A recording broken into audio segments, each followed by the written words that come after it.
আচ্ছা বলো, 4 পায়ে বসে, হ্যাঁ, 8 পায়ে চলে, রাক্ষস নয়, খোক্ষস নয়, আস্ত মানুষ গেলে। কি প্রশ্ন? 4 পায়ে বসে, 8 পায়ে চলে, রাক্ষসও নয় বা ওই রকম টাইপের কিছু না, কিন্তু আস্ত মানুষ গেলে।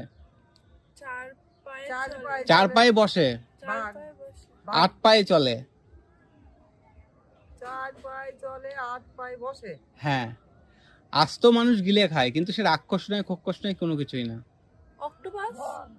হুম, ঘর কি করে হয়? 8 পায়ে চলে ঘর? ও 8 পায়ে চলতে পারে, 4 পায়ে বসতে পারে। 8 পায়ে চলে, 8 পায়ে চলে, 8টা পায়ে লাগবে তার চলতে গেলে। বলছি রাক্ষস না, খোক্ষস না, বাঘ না, ভাল্লুক না, হ্যাঁ, কিন্তু আস্ত মানুষ গেলে। আস্ত মানুষ গেলে 4 পায়ে চলে। হেভি মজার, কিন্তু এটা সহজ, একদম সহজ।